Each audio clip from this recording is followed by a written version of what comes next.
નમસ્કાર, CB24 news સાથે હું રેશમા આપનું સ્વાગત કરું છું.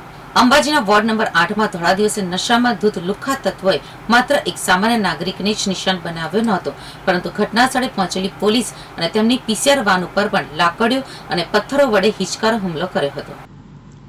યાત્રાધામ અંબાજીમાંથી કાયદો અને વ્યવસ્થાની સ્થિતિ સામે ગંભીર સવાલો ઊભા કરતો એક ચોંકાવનારો કિસ્સો સામે આવ્યો છે.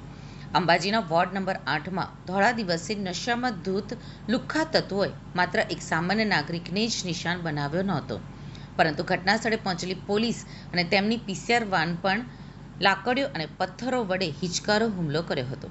આ સમગ્ર ઘટનાનો લાઈવ વિડીયો સોશિયલ મીડિયા પર વાયરલ થતાં જ સમગ્ર પંથકમાં ચકચાર મચી ગઈ છે અને સ્થાનિક લોકોમાં ભયનો માહોલ પણ વ્યાપી ગયો છે. ભોગ બનનાર સ્થાનિક રહીશ બદારામ પંચાલના જણાવ્યા અનુસાર તેઓ અને તેમના પત્ની હોસ્પિટલેથી પરત ફરી રહ્યા હતા.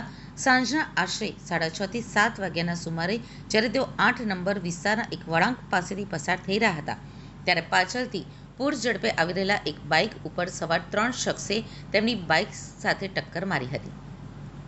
ટક્કર વાગ્યા બાદ ત્રણેય બાઇક સવાર આગળ જઈને નીચે પડી ગયા હતા.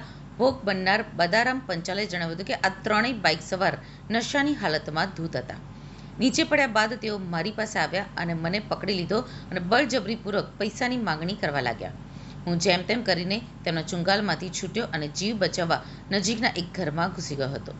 હું છેલ્લા 40 વર્ષથી આ વિસ્તારમાં જ રહું છું, પણ આવી ગંભીર ઘટના મારી સાથે પહેલીવાર બની છે.